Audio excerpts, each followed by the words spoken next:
may naisip na ako eh. Sige, go. Sige. So, isang gabi, habang nag-FHC tayo dito, sobrang lakas ng ulan sa labas at kumukulog. Tapos biglang may kumatok sa pinto, sarado yung pinto, di ba? Biglang may kumatok sa pinto. Sabi, tulong, tulong! Tulong. Kasi naubusan kami ng tubig, sabi ng kapitbahay. Yung kapitbahay kasi, walang pera. Yung pera daw, Gcash, wala namang internet. Walang internet. Kaya kami pumatok. Sige, ito po. Okay. Pwede ba muna makiconnect? Wala kasi kami iinumin ngayong magdamag. Tsaka wala nga inumin yung mga bata. Kailangan namin makiconnect sa internet para makabili kami ng tubig. Mag-chat kami sa may-ari.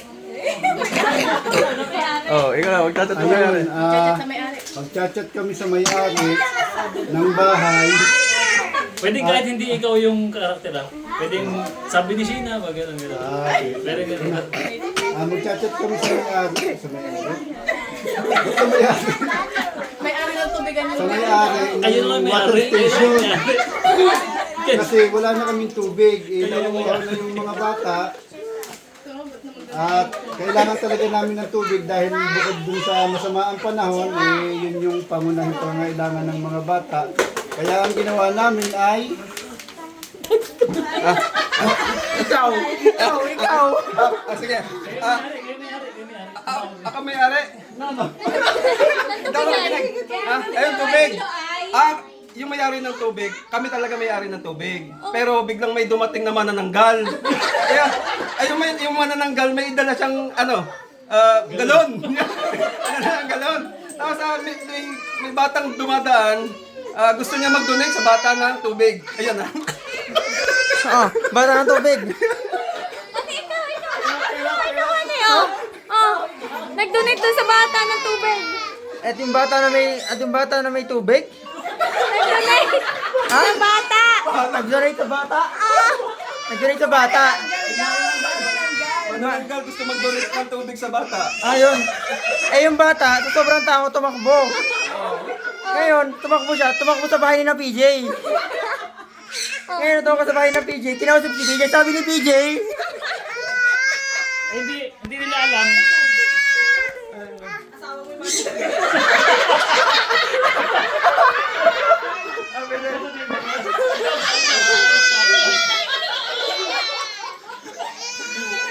Hindi nila alam. Hindi nila alam.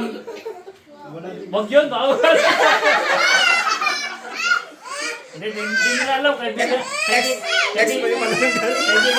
Kaibigan namin yung kaibigan namin si Captain Barbel. Kalaban niya, ni Commander Bawang, Commander Bawang. Kalaban ni Commander Bawang yung manananggal. Dumating si Commander Bawang. Tapos, anong ginawa rin ito? Kalaban yung manananggal. Pero yung galon, di ba? Dalawa lang yun. Si Commander Bawang, Kitang-kita pwede maging director dito ah. Dalawa kayo siya ng poso para hindi daw kami mabusan tubig. Sige. Commander Bawang. Parang hindi na maubusan ng tubig. Oo. Kaya pala tumakbo si Kulas, kumuha ng buntot ng pagi, sinabol niya yung manananggal kasi pumunta sa bahay nila Umay. Si Umay, pupunta ngayon sa kapitbahay kila Sheena para kunin yung hinihiram na susi. Kasi yung susi, nakapadlock. Layo yung naman connect. Nakapadlock yung galon. Pumunta na sila Umay sa bahay. Kinuha yung susi sa galon. Binigay ko. Kasi daw mayroong manananggal.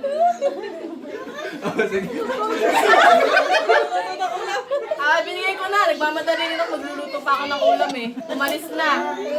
Hindi ko na alam kasunod. Umalis na. Umalis na yung manananggal. Kaya yung bata, hindi na nasama.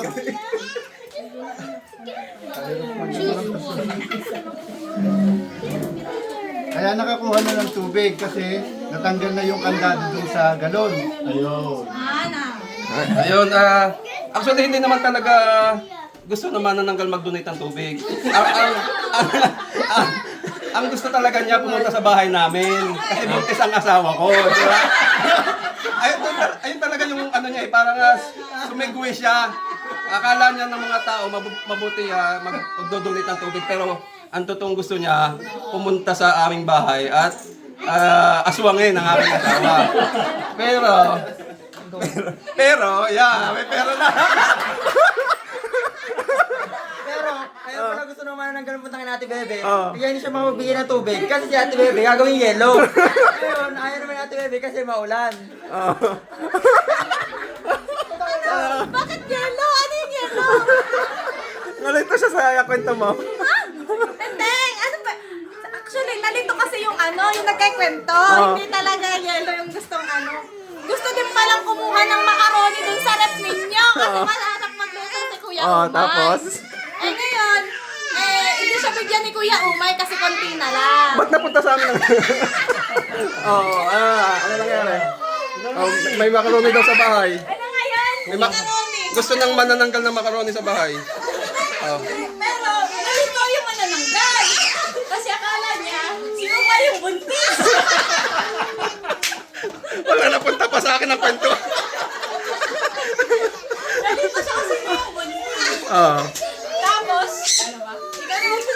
Tapos, ano ba? Tapos, nalito daw ang manananggal. Kanina pa ako nagkukwento. Oo nga, hindi ka dinig salita. Nalito. Binigyan ng macaroni. Ngayon, ang nasa bahay ay adobo. Adobong manok ni Wilson. Ayaw magbigay.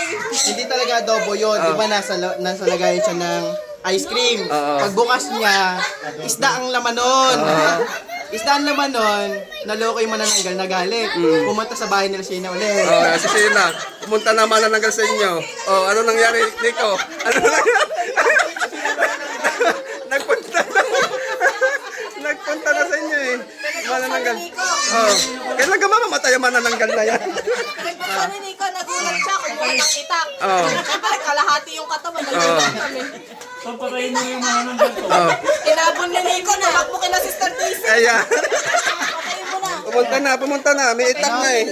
Nagtakbo daw ang manananggal sa inyo. Pagtakbo ng manananggal sa amin, Lumipad daw ang manananggal sa inyo. paglipad ng manananggal sa amin, may basuka pala kami doon. Yung Babagam. tinarget ko yung manananggal. Kaso sala. Yung bala doon pumatak sa bahay ni na PJ. Ayan na. Pumunta sa bahay nila PJ. PJ. Kaya pumunta sa bahay nila PJ, dapat sa bahay namin. Kaya ang usapan sa amin, kaya ngayon dito kami kina PJ. Ayan na.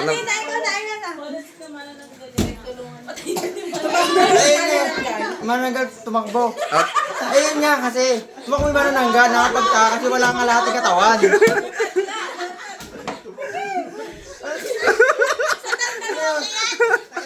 Ayun, yung manananggal na yun. Wala. Tapos na. Tama. Sinantaya. Nagawin yung manananggal. Ay, gano'n. Nilagyan. Ayun. Umaga. Social yung manananggal. Nilagyan kasi yung manananggal, hindi namatay. Ang gusto pala yun, yung Himalayan salt. Yan, di ba? Hindi, dapat daw kasi gusto naman nanggal, lagyan ng sibuyas, bawang, toyo, para dire-diretso. Sisig na, sisig. Ay, hindi niya alam, nakabang ako doon sa damuhan.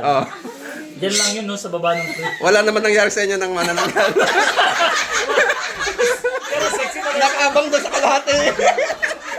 Sexy pa rin yung manananggal. Tingnan mo maganda, ay pangit. Tingnan ko lang. Patay na yung Ayan na manananggal. matay. The end. Yeah, wala na.